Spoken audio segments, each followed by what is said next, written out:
Aquí comienza Desde el Fagot, un programa donde el fagot es el protagonista. Charlas con músicos y músicas, perspectivas y experiencias sobre el instrumento.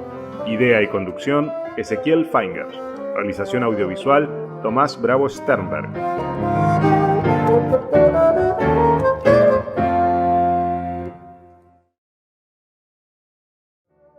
¿Qué tal? ¿Cómo están? En el programa de hoy les quisiera compartir la entrevista realizada al destacado fagotista argentino Germán Martínez Lamas, quien aparte de ejercer la docencia es contrafagotista y miembro de la Banda Sinfónica de Escobar. Empiezo por dónde naciste, cuándo naciste y arrancar libre. Bueno. Yo nací en Mar del Plata hace muchos años, en el año 66, ya acabo de cumplir 56 años. De chico, mis padres me llevaron a Capital, viví casi siempre en Capital, y hace unos 7 años me vine a Escobar. Estoy viviendo en las afueras de Escobar, en un lugar que se llama El Cazador, muy tranquilo. Opté por otra vida, encontré otra cosa, ¿no? Tengo gallinas, perros, frutales. Obviamente sigo siempre con la música, que es mi pasión, pero bueno, encontré otro costado que me alejó de la capital y que encontré que, bueno, que hay otras cosas, ¿no? Uno va creciendo y van cambiando las prioridades, van cambiando las cosas.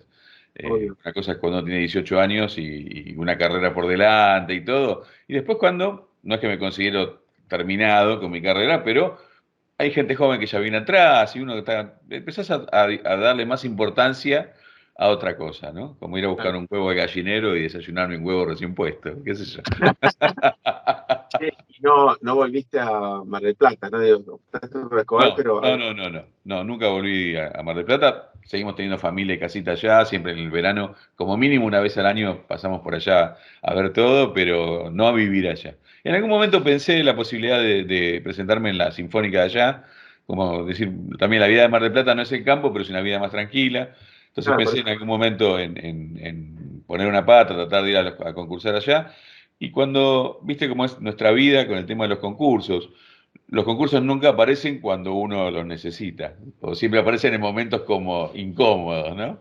Que uno se tiene que ir adaptando. Y cuando apareció la posibilidad de Mar del Plata, yo tenía, bueno, armada como otra familia, mi familia había como cambiado, y no era el momento de presentarse allá, más allá de que se me hubiese presentado, no sé si hubiese ganado o no.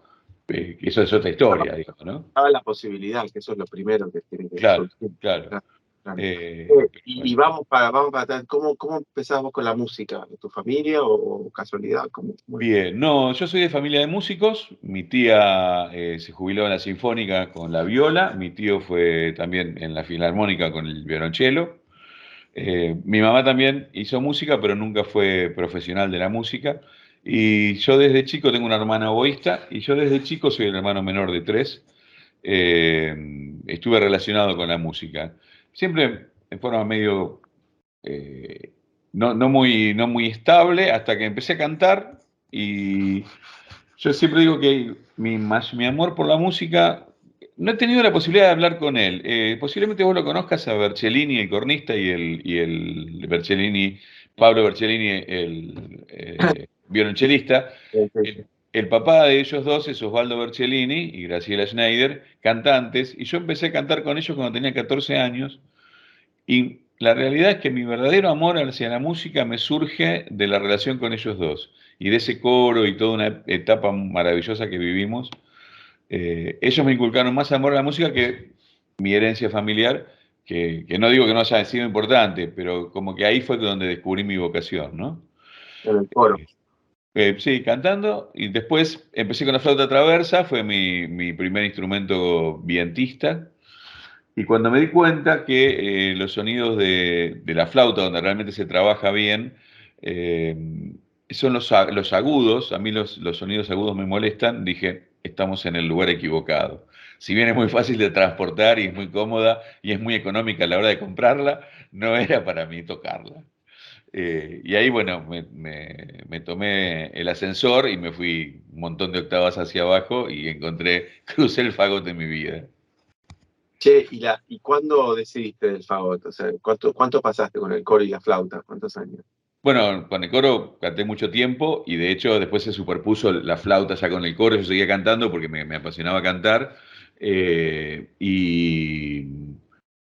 pero se fueron como mezclando. Con la flauta estuve 3 años, fui alumno de Eleonor Muchnik, una persona que también me abrió muchísimo la cabeza en la música y que he querido muchísimo, que fue flautista de la Banda Sinfónica Municipal durante muchos años, y creo que ahora me acabo de enterar por Gerardo Gotén, que vos lo conoces, me acabo de enterar por él que está viviendo en París, volvió a un primer amor y a vivir a París. Y después de eso aparece en mi vida a los 18 años, recién yo ya era grande, 18, 19 años, recién aparece el fagot en mi vida y se cruza. eh, y dije, bueno, ahí vamos por acá y encontré mi verdadera vocación de músico ahí, ¿no? Donde me convertí en profesional de la música. Pero ¿cómo caes al fagot? ¿Por qué te aparecen? ¿Cuál es la historia? Porque realmente buscaba un instrumento más grave que el sonido de la flauta. Yo, si bien conocía los instrumentos y demás, nunca le había prestado atención seriamente al fagot como posibilidad de estudiarlo. Y ahí investigando los sonidos más graves, siempre dentro de los vientos, eh, lo descubro ya desde otro lugar, ya lo empiezo a descubrir escuchándolo tímbricamente, viendo su trabajo en la orquesta, en su trabajo camarístico, y ahí realmente me acerco al Conservatorio de la Lucila, que estaba Pedro Chiambaretta en ese momento. eh, me dice que me pueden prestar el instrumento para estudiar, porque había pocos alumnos, entonces... opa, a ver, te perdí, dame un segundo. Acá estás. Perdón. Ahí está. No sé qué toqué y se lió. Bueno, había pocos alumnos y bueno, ellos me dieron la posibilidad de prestarme el instrumento y llevármelo a mi casa. Y ahí lo empecé a tocar y realmente me hice amigo del instrumento. Y bueno, desde que lo toqué la primera vez, acá estoy. Claro. ¿Y qué instrumento era? ¿Te acuerdas? Era un buen instrumento, era un Scriber. Era un buen instrumento para una persona que nunca había tocado en su vida. Y después para mí fue muy difícil el paso, porque bueno, en aquella época, te estoy hablando hace prácticamente 40 años atrás, conseguir un instrumento acá en Argentina no era tan fácil como, si bien nunca, no es fácil hoy, pero en aquel momento, 40 años atrás, era mucho más difícil.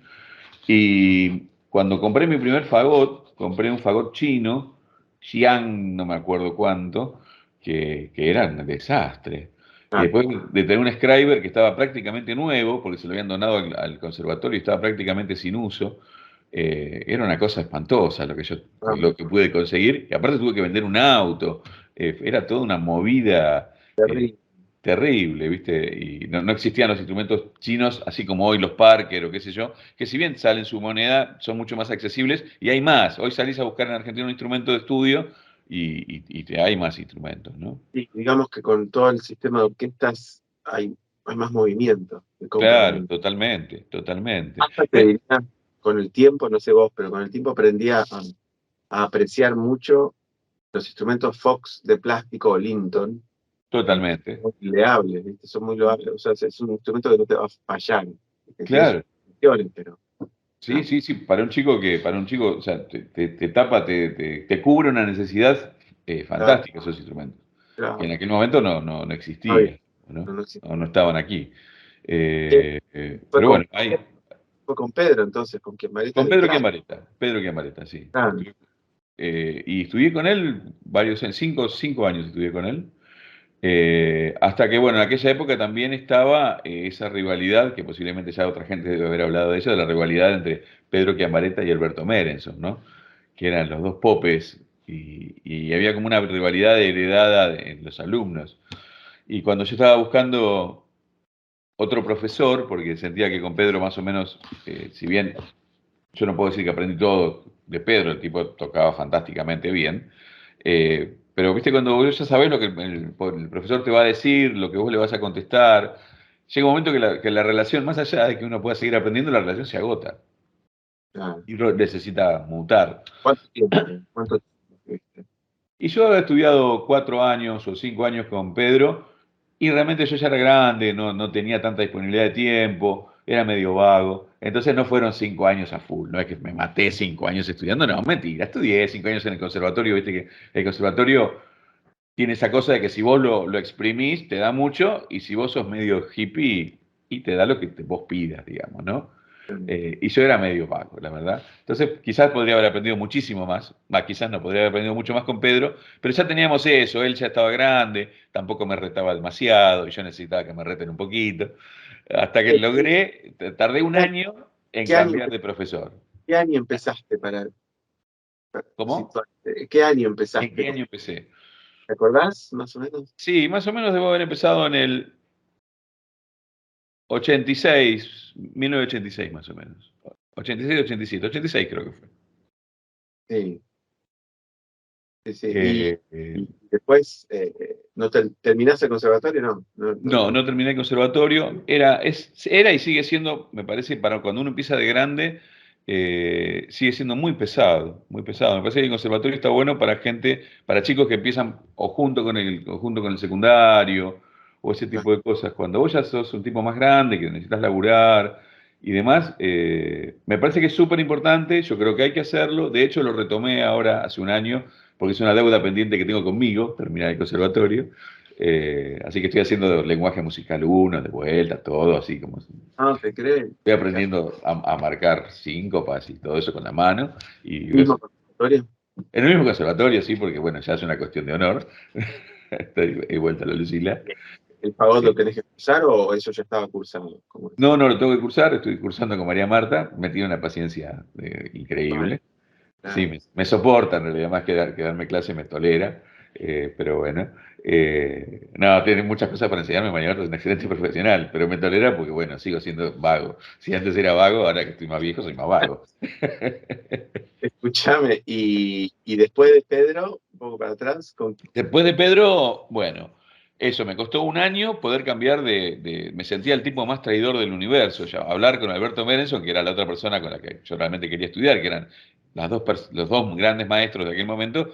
Primero el miedo de hablar con Alberto Merenson, era pues yo venía a estudiar con Camarete y llamarlo a Merenson me parecía. Yo me sentía un traidor y aparte, ¿quién me iba a contestar del otro lado? No sabía si no me iban a prender fuego del otro lado, porque estaba llamando al archienemigo.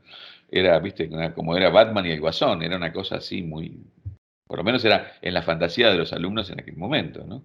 Entonces, bueno, luego que me animo, nada, encontré en Alberto Merenson, eran dos tipazos, tanto Pedro Chiambaretta como Alberto Merenson, dos grandes maestros, dos super tipos, y en Alberto después, bueno, fue mi gran profesor de toda la vida y lo llegué a querer como un papá, ¿no? Fue realmente un tipo que en mi vida me marcó muchísimo, eh, se brindó totalmente, se brindó abiertamente, fue realmente, hizo esos tipos que hacen una diferencia en tu vida, ¿no? Y aparte un tipo que conocía a los de mi calaña, entonces me tenía cagando, perdón la expresión, pero me tenía cortito.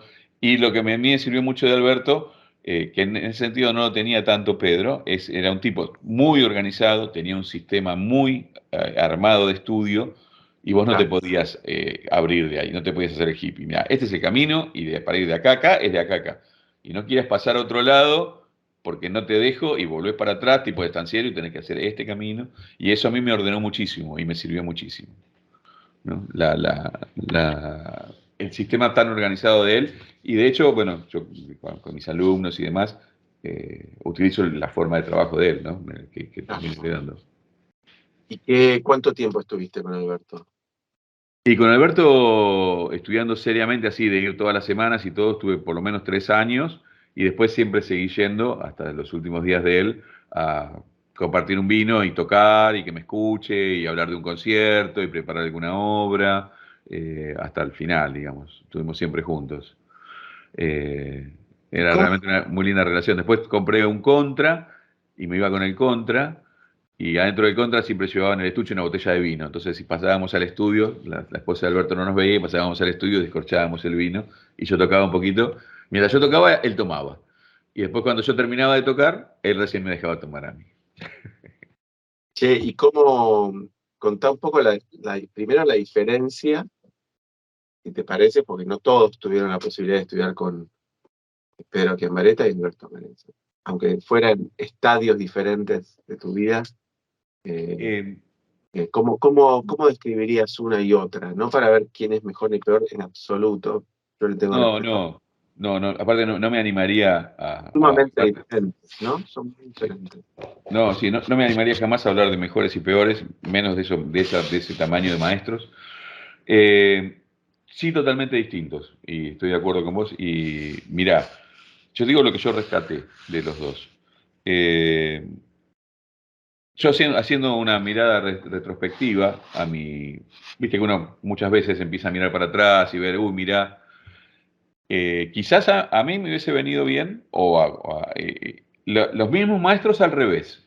Haber empezado con Alberto Merenson, que es un tipo que realmente le da muchísima hincapié en lo que es la técnica, en lo que es todo el movimiento, toda la mecánica del instrumento, y tenía un sistema tan organizado de trabajo.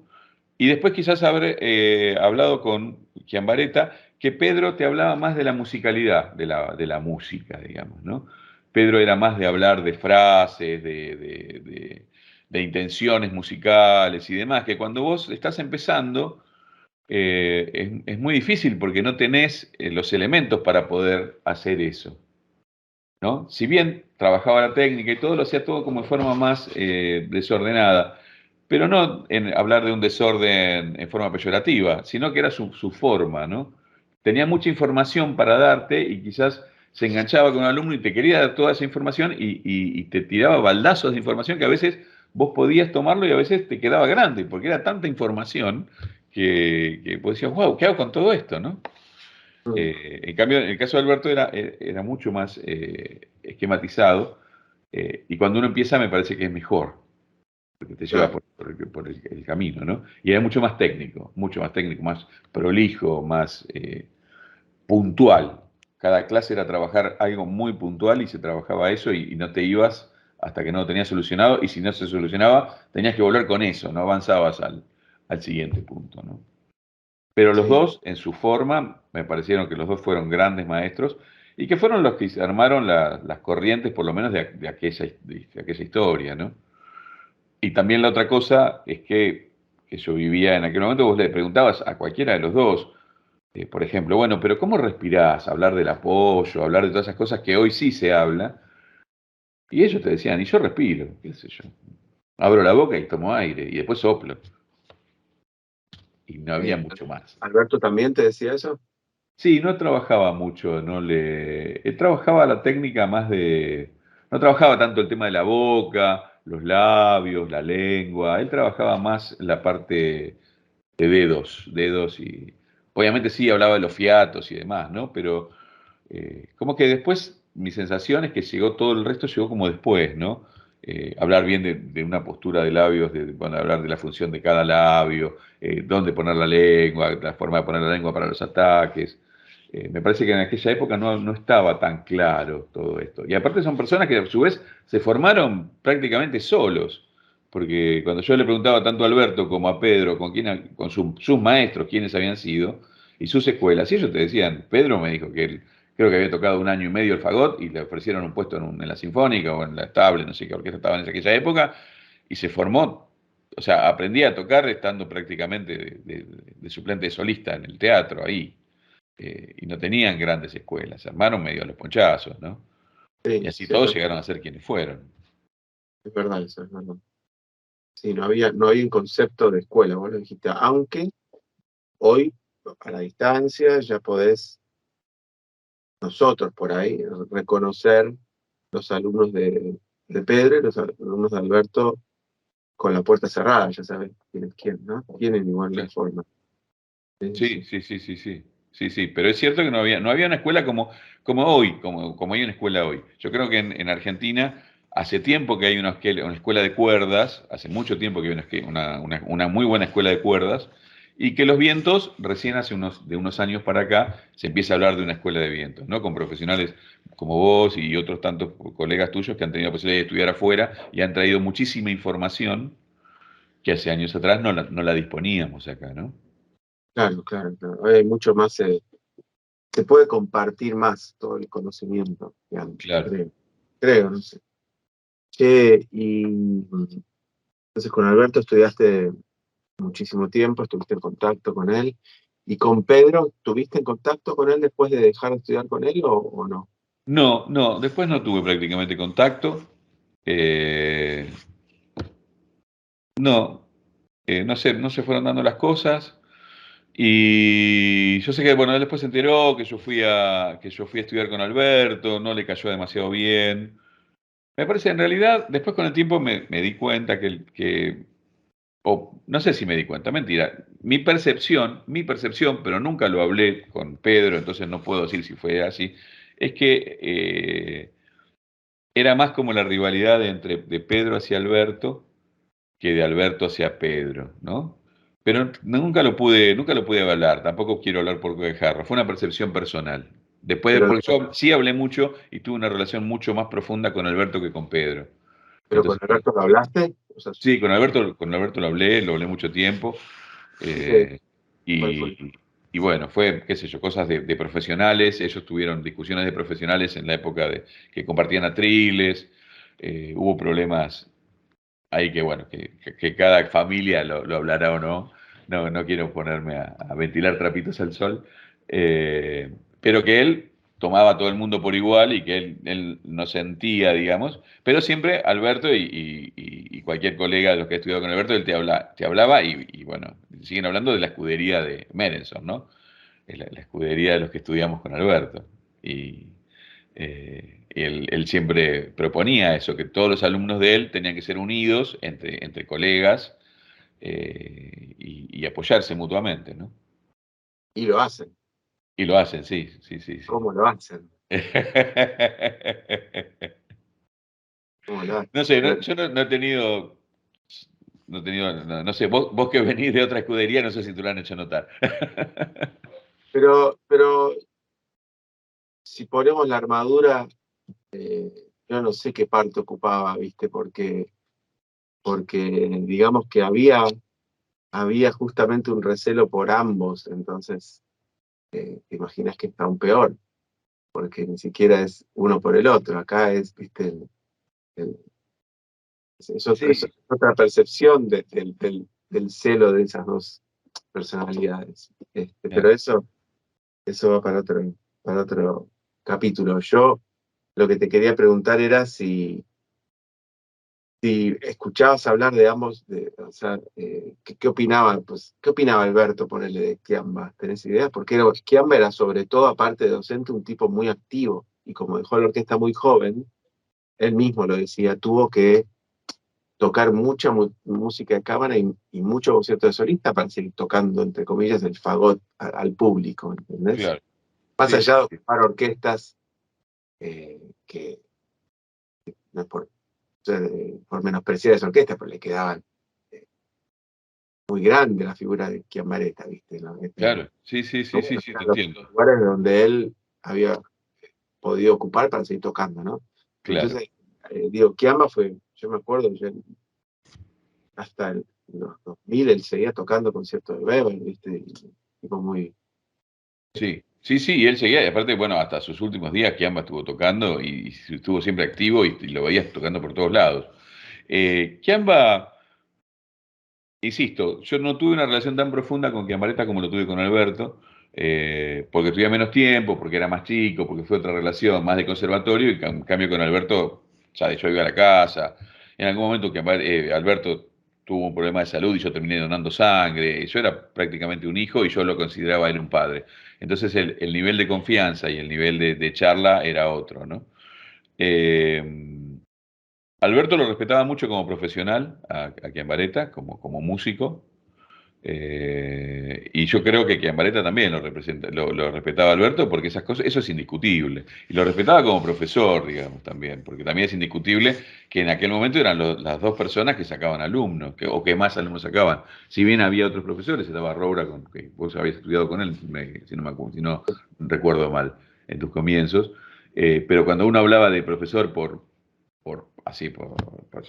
definición de profesor de fagot, era hablar de Alberto Menes o de Pedro Chiambaretta, ¿no? Yo creo que había un respeto mutuo y quizás mismo también de eh, ese celo del tipo que es el otro que te hace sombra, digamos, ¿no? Yo te voy a hacer una corrección como porteño insoportable también. Eh, en el fondo, justamente nos estamos mirando solamente el ombligo de los, que somos 13 millones, no sé cuánto, pero en esa época eran menos. No nos olvidemos Córdoba, no nos olvidemos de Mendoza con Roque Russo, Totalmente. Tucumán, Navarro.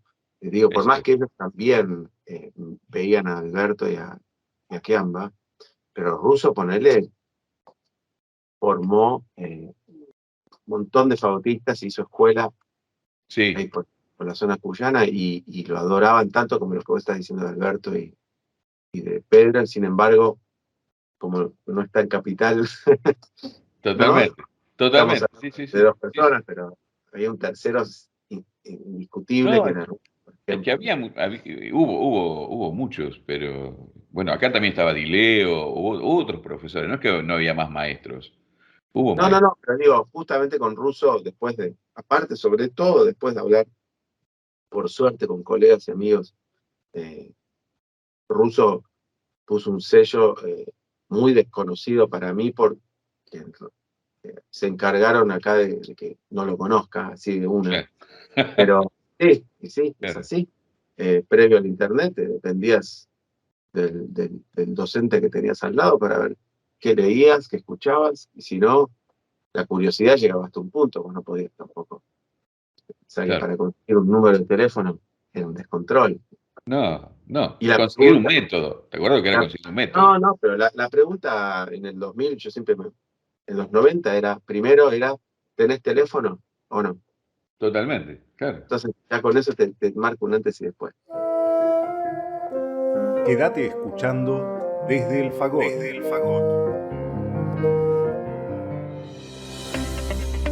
Radio Damus, la radio del Damus. Música, debates, información, actualidad y humor. Llévanos a todos lados. Bajate la aplicación y sé parte de este espacio. Radio Damus, nuestros sonidos.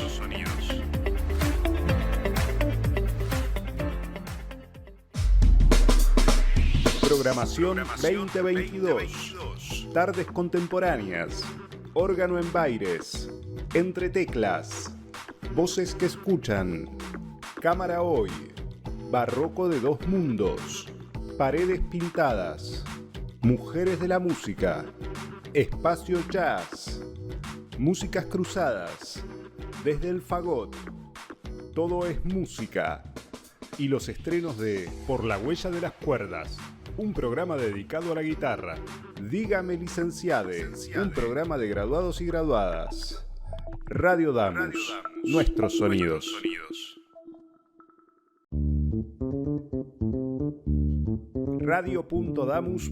Radio.damus.musica.ar. La radio TV en vivo, información de los programas y mucho más. Radio.damus.musica.ar.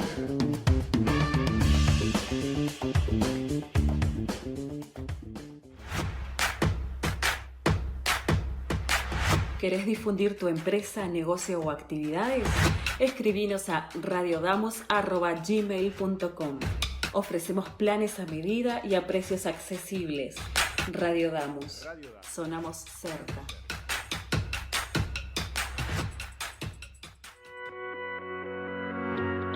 Sumate a nuestra programación. La radio del Damus está abierta a propuestas. Si sos docente, no docente, estudiante, graduado o graduada del Damus, tenés tu lugar en la radio. El espacio es gratuito y te ayudamos a preparar tu programa. Escribinos a radiodamus@gmail.com o buscanos en Facebook e Instagram. Radio Damus, tu radio.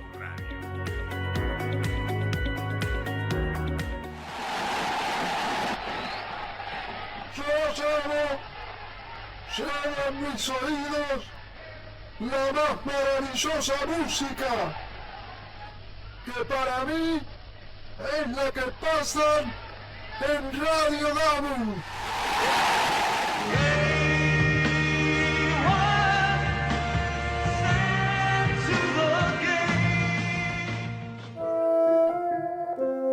Seguimos con Desde el Fagot.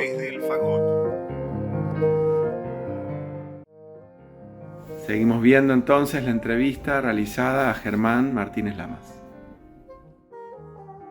Pero bueno, ¿cómo sigue? ¿Cómo sigue? Wow. Bueno, después se fueron dando distintas cosas, algunos concursos, tuve la suerte de estar en la Filiberto, que me dejó de cambio Alfredo Ciani, una gran persona también, otro gran fagotista. Estuve como 3 años ahí, de suplente de solista. En realidad éramos dos, era eh, Cesarini, Aldo Cesarini, Tocaste con Aldo. con Aldo Cesarini, otro gran tipazo macanudo, con Aldo. Él era el solista, yo era el suplente, pero bueno, porque era el 2, el que estaba al lado de él. Una gran persona, Aldo, tengo muchísimos buenos recuerdos de él. Y, y también tengo muy buenos recuerdos de Alfredo, que fue también un gran tipo, que lamentablemente terminamos distanciados por un malentendido una metida de pata mía.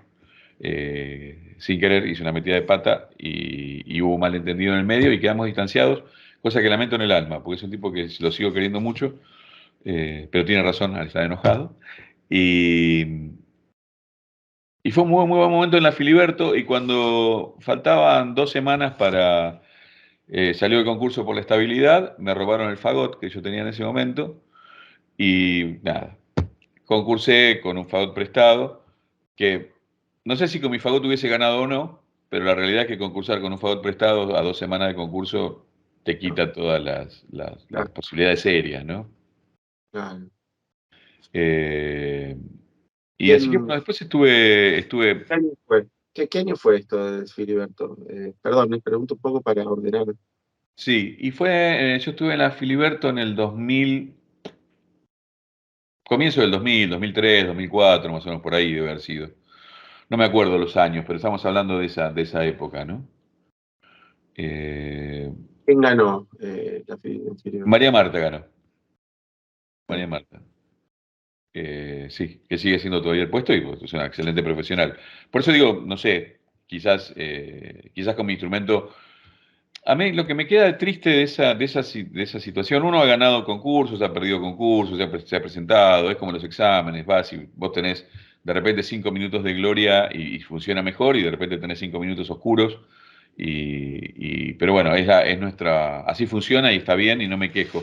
A mí lo que me quedó, la amargura que me quedó de ese concurso no fue haber perdido, sino no haber podido defender bien el puesto que yo había hecho, porque quedé con una imagen de tocar mucho menos de lo que yo tocaba. Claro. ¿Entendés? Entonces parecía que, para mí, mi imagen de lo que quedó de ese concurso es que yo estuve como 3 años haciendo el puesto, tocando como el trasero, y en realidad yo Claro. tocaba mucho más que lo que yo tocaba, ¿entendés? Más allá que después a veces hubiera venido María Marta y me hubiese ganado igual o no, no importa. No, mi gran preocupación en ese momento no era, obviamente me hubiese encantado ganar, y estudié como para ganar, pero no era, lo que más me preocupaba es que si perdía, perder bien, porque este tipo cumplió y no estuvo porque sí acá, ¿entendés? Sí. Y eso Ah, fue como la mayor amargura que me quedó. un tema para, de verdad, que alguien, por favor, lo saque y haga un debate largo, ¿no? Apurado en una pausa de orquesta, y cuando está el problema en sí, porque nadie quiere desaprovechar un concurso abierto, y nadie quiere que por justamente hablar mal de esa palabra, que crea de que la otra posibilidad es a dedo. No es por ahí. Pero digamos que somos los responsables de, de que la entrada a un trabajo de ensamble, digo, puede ser hasta un quinteto, Ujú. traduzca en esos 5 minutos gloriosos, dejando de lado un montón de partes que son hasta más importantes, te diría, hoy con casi 50 años, que cómo tocas. Porque cómo tocas, fundamental, pero la parte, por ejemplo, psicológica es muy importante. Después hace que te puedas relacionar con 100 músicos más.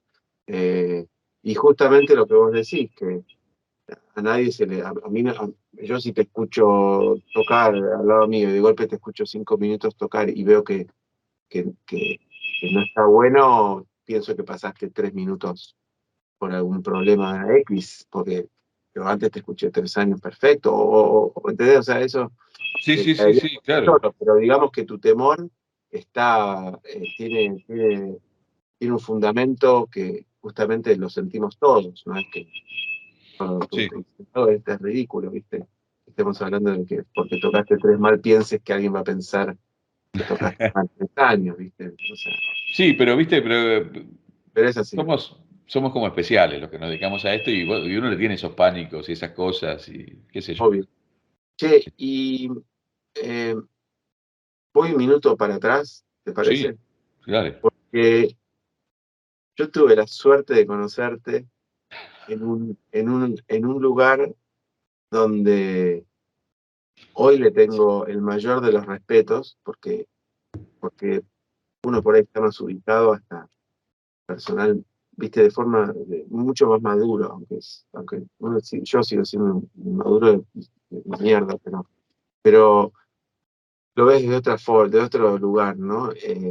La banda de conciertos de Gendarmería Nacional. No sé si te molesta que hable, ¿no? Porque no lo nombraste. No, para nada. No, para Yo nada. ya me pasó que lo obvié por error, ¿viste? Y me quería matar porque para mí fue muy importante en todos los aspectos, ¿entendés? Eh, Mirá, entonces, yo te conozco ahí, en la banda de conciertos, ¿no? sí, sí, sí, sí, sí, ¿Cuándo, sí. cuándo entras ahí? ¿Cuándo? La banda de concierto también fue una época muy divertida, muy loca. Y creo que hay que hacer, me parece que es fundamental, no solo hablar de la banda de conciertos, sino hablar de todas las instituciones militares que nos dan trabajo a los músicos, especialmente a los músicos de viento, nos dan tanto trabajo.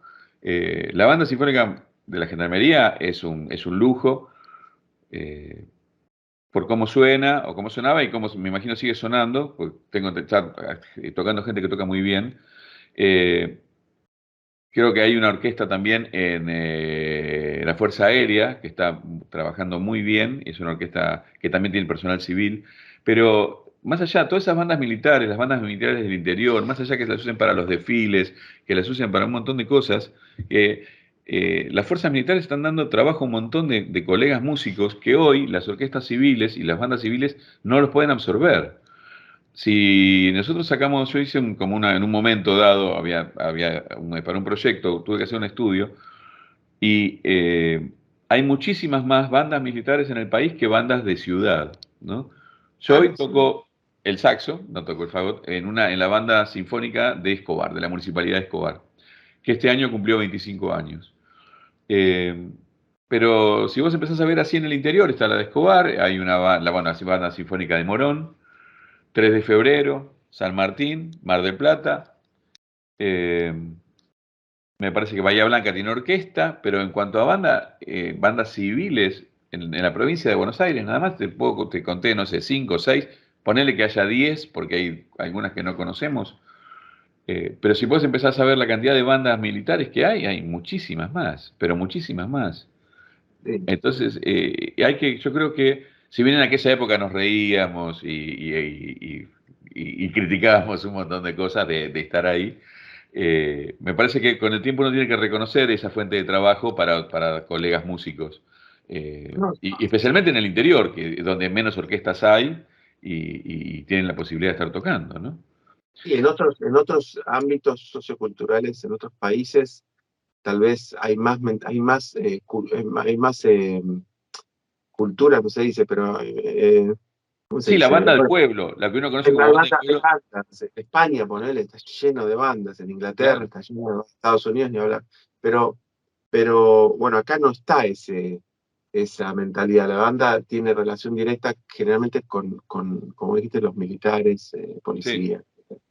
Eh, la banda de conciertos se creó poquito antes a que entráramos nosotros. Ujú. Y para mí un tipo que respeté siempre y viviendo afuera, cada vez que venía que hacía la serie de llamados desde el teléfono fijo, sin celular, porque no existía, era Sí, a Barrientos. Y a claro. Barrientos, que era el director es muy fácil criticar lo que debería ser o no, pero en esa institución donde la gente en el fondo no va a la Fuerza Armada para tocar en la banda, sos como la oveja negra de la institución. Entonces tenía que defender un proyecto con personajes como nosotros, que en el fondo, o sea, que yo terminé de tocar en la banda y me cortaba con la máquina al ras. Y obviamente, el pibe rebelde, durante la banda, yo tenía el pelo más largo que ahora, y me demoraba 20 minutos en peinármelo pegado como para que no me corten el pelo, o sea, era ridículo. Nos discutíamos con cuánto... ¿Vos te Sí, acordás? claro. Era, Me acuerdo cuando apareciste pelado, que te querían poner preso por deformación de rostro, que te habías bueno, afeitado la cabeza. sí, pero te quiero decir algo. No te olvides que esta es tu entrevista, pero no. ¿Sabes lo que tengo que me emocionó? De verdad, y lo debería marcar, y siempre digo lo voy a hacer. Tengo el arresto nuestro por juego de mano Por durante un juego de manos, ¿te acordás? Sí, juego sí. de manos. O Uy, después sea, pasame, porque yo no lo tengo, pero no te lo voy a pasar, pero digo, con sí. todo el cariño que tengo de cada uno de los integrantes, porque de verdad, vos sabés que yo hablaba mucho después, de hecho, eh, bueno, muchas anécdotas, y les tengo mucho cariño. A mí personalmente me ayudaron hasta un montón, en todo sentido, ¿entendés? Hasta laboralmente y profesionalmente, para entender mil cosas que en su momento las risas no opacaban lo que también pasaba musicalmente. El problema es que estábamos en un ámbito que no era el nuestro, y que lo veíamos siempre por televisión, y de golpe, ¿viste? Claro. Como Sí, si sí, sí, se sí. hizo un tipo de pingüino y se empieza a reír si nunca se puso uno. Pingüinos verdes, era mortal eso. Todo, no todo, todo era divertido. Eran como las películas de Jerry Lee Lewis y Dean Martin, Y ¿entendés? Marty, totalmente. Sí, sí, sí. Eh, pero bueno, pasaste por ahí. ¿Cuánto tiempo te quedaste en la banda? Y yo estuve ahí, bueno, perdón, te cuento un poco la historia. Yo hasta ese momento tocaba en la orquesta de la UCA y hacía alguna changuita, pero yo no tenía ningún trabajo así de músico estable. Y fue mi primer trabajo estable de músico, haber entrado ahí. Estuve 3 años y medio más o menos ahí. Mm, Sí, de 3 años y medio y 4, ponele. Eh, Entré con la primera camada de mujeres también. mira, Entonces también fue una época muy especial porque no sabían mucho cómo tratarnos, o sea, no porque yo fuese una mujer, pero no sabían cómo tratar a las mujeres, entonces se ablandaron también con nosotros. Eh, sí, entonces, bueno, era una situación, y realmente había tipos que tocaban mucho, se hacía música, se podía hacer música, eh, y se trabajaba, bueno, obviamente con algunas falencias que uno puede hablar musicales, pero por otro lado, para mí como organismo fue fantástico, conocí realmente grandes instrumentistas y aprender un montón de cosas de tocar en un organismo, de tocar estable en un organismo con la misma gente. Entonces cuando empezás a aprender a empastar, a aprender el oficio de músico. Empezás a aprender el oficio de músico, ¿no? Entre risas y ilustrarse los zapatos y estar bien afeitado y tratar de cortarse el pelo y bueno, y toda esa cosa que uno también, esa rebeldía, ¿no? Y cuando hacíamos de gira y bueno, nada, y esas anécdotas miles, miles, ¿no? miles, miles, sí. Pero bueno, estaban los dos Pero, para no, pero me ponerse. parece que realmente fue muy importante para mí, fue el primer organismo estable. eh, Me permitió después estudiar más seriamente, porque bueno, tenía un sueldo que me permitía dejar otras cosas y poder dedicarme más a la música. Y me acuerdo que cuando entré ahí me pude alquilar mi primer departamento y irme a vivir solo, fue también interesante. Entonces, como que fue una ayuda y un hito en mi vida, ¿no? Haber entrado a la banda de conciertos. Bueno, Creo que es cierto que uno no valoriza esos lugares con la seriedad que tiene. Creo que habría que reflotarlos y darles otro espacio, ¿no? Y creo totalmente. que también hay una deuda de la parte de la sociedad civil hacia los músicos, porque también insisto que tampoco creo que sea trabajo de las fuerzas darle el trabajo a los músicos, ¿no? Si bien está buenísimo que tengan la cantidad de bandas que tienen, también estaría buenísimo que volver a la historia de que todos los municipios o los municipios grandes tengan su propia banda municipal, Claro. Y especialmente no tanto acá en Buenos Aires, bueno, que uno tiene, no solo el músico como instrumentista tiene más trabajo, sino que la persona que quiere escuchar música en vivo tiene muchas más posibilidades. Pero si vos te Claro. vas a provincias del interior, No, no sé, te vas a Santa Cruz y querés escuchar una orquesta en vivo, ¿dónde? claro. Y si querés estudiar el fagot en Santa Cruz, no me imagino dónde puedes tocar. O sea, pero hablo de Santa Cruz, por favor, no en forma ni peyorativa, ni mucho menos, sencillamente porque me Pero imagino que no hay debería, muchas posibilidades, ¿no? digamos que debería haber mucho más de lo que había y no lo hay. No, hay cada vez menos, ¿no? Hay Y que creo, menos, y claro. y que creo eh, que que es realmente una deuda pendiente con los músicos o con los artistas de la música, y como tal también me imagino que debe haber deudas pendientes con los elencos de teatro y todo lo que es el arte en especial, claro, ¿no? claro. Lamentablemente. Pero bueno, nosotros nos compete más y conocemos más la parte interna de la música, ¿no? Pero Obvio, creo que debería obvio. haber muchas más bandas municipales y organismos, porque aparte hoy, vos fíjate hoy cuando estuvimos hablando del tema de los instrumentos, que vos hablabas de todo este movimiento de orquestas escuela que hay, estamos generando muchísimos más profesionales, de alguna manera, estamos incentivando a los chicos que estudien música, cosa que me parece fantástica, pero después esos chicos tienen que trabajar. Es la gran falencia de los ¿Viste? programas sociales. En Chile Entonces, pasa igual. claro, llegás a un punto donde después le soltás la mano y le decís, bueno, y ahora corre por tu vida, porque ya está, ahora hay 3 orquestas o 5 orquestas. Social que comienza con una idea social, es decir, de que el chico esté ocupado tocando música y no haciendo otra cosa, ponerle, para minimizar un poco el proyecto, Claro, pero también tendría que crearse tal vez nuevas posibilidades laborales para que esas miles de personitas se sientan que pueden llegar a vivir de la música después. Es verdad. seguro. Y aunque sea hasta vocacionalmente que tengan donde tocar, porque aunque sea como hobby, de golpe a los 18 años, 20 años, ya le soltás la mano al chico y decís, bueno, ya está, o sea, acá dentro del programa ya cumpliste la edad donde no podés estar. Ah, Y no hay una orquesta de ex que puedan venir a tocar, no hay un espacio. Es más, obvio. te saco el fagot porque te lo venía prestando y bueno, ahora tenés que salir a comprarte un instrumento. Ah, Es complicado, ¿no? O sea, yo no digo que no hagan lo que están haciendo, que está bárbaro, creo que le falta un paso. estoy 100% de acuerdo, totalmente. Yo siempre cuento lo mismo, cortito lo hago para que sea en Chile, Copiapó, creo, La Serena, por ahí, sistema de orquestas que es también monumental y más organizado que acá tal vez, pero monumental, y había 20 y pico de fagotistas nenitos con una caña en la boca, y el chico de 6 años tocaba igual que el chico de 12 que venía tocando hace 6. Es Claro, decir, el primer paso que es poner el instrumento y incluirlo, todo lo que quieras, pero tiene que haber un acompañamiento para que progrese de alguna forma y no lo traumes, ¿no es cierto? Con claro, un instrumento que al final no te va a gustar, porque si estás 6 años y no puedes tocar, al final a quién le gusta eso. Pero claro, bueno, obviamente. paréntesis aparte. Hoy, ¿en qué andas? ¿Cómo es tu vida hoy?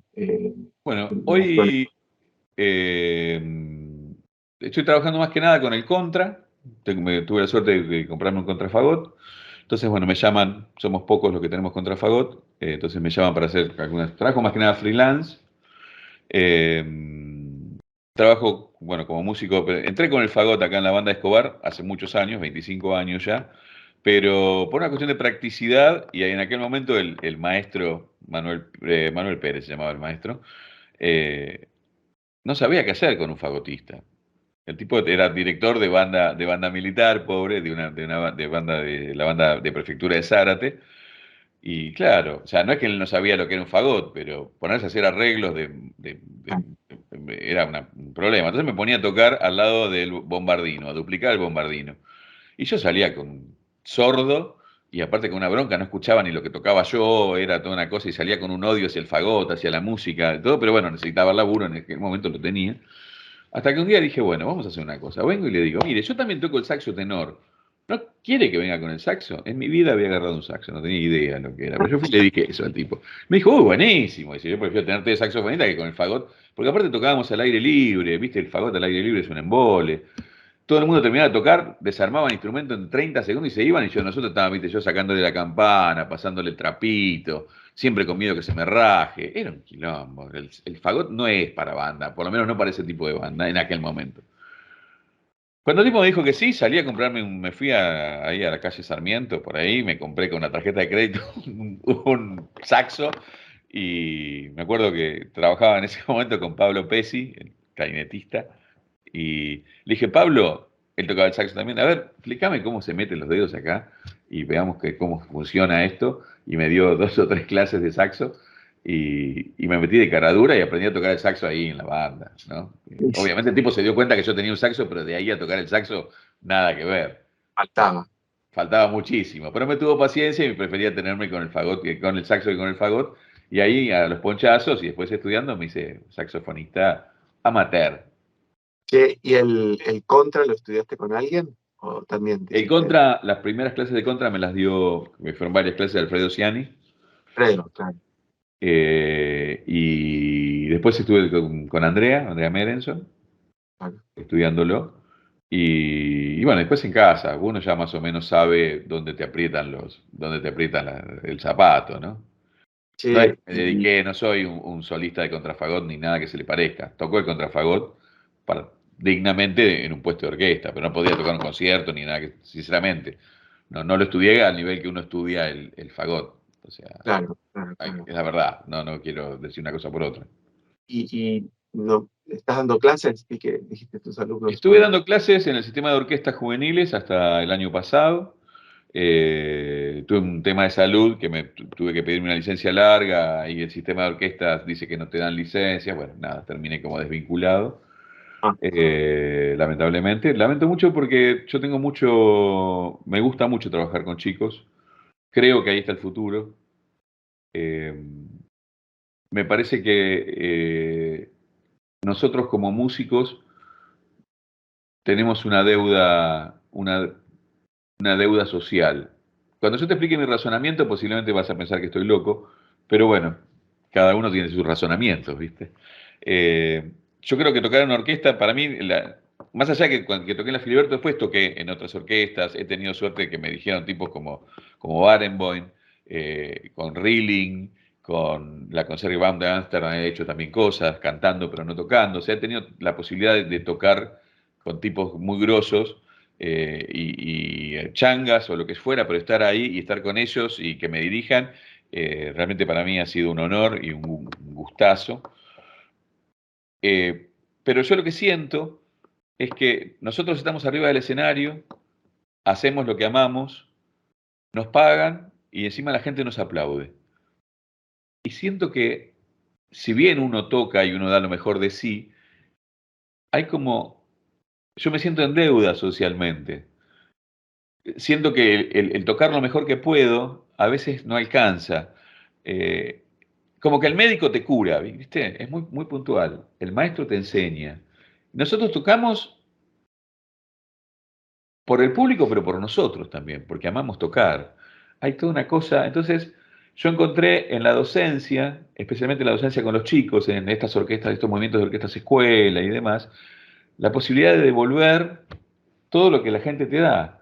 Ese cariño, de golpe te bajás del escenario y alguien que viene y te da la mano y te felicita y te palmea la espalda. Esos aplausos, ese silencio respetuoso que te está dando toda la gente, más la posibilidad de pagarte, y todo por hacer algo que vos también te gusta, ¿no?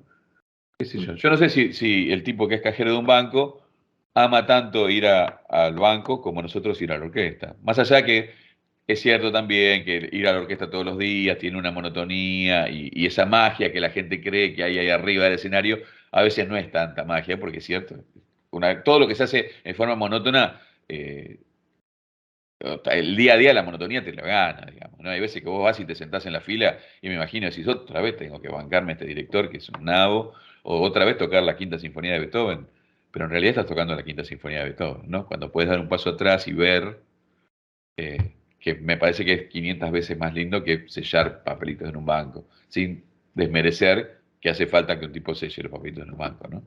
Sí, es complicado. Bueno, La pregunta más básica que te hacen en el momento equivocado, tal vez, pero bueno, te la hacen hasta por broma en el jardín. Yo lo veo con mis hijos. ¿Qué querés ser cuando seas grande? ¿No? Me parece que habría que hacérsela casi, yo me la hago prácticamente todos los días cuando estoy tocando, no porque tengo dudas de tocar, sino al revés, porque es muy fácil caer en el hoy de nuevo, esto, otro día, tengo que ver a este, al otro, de nuevo.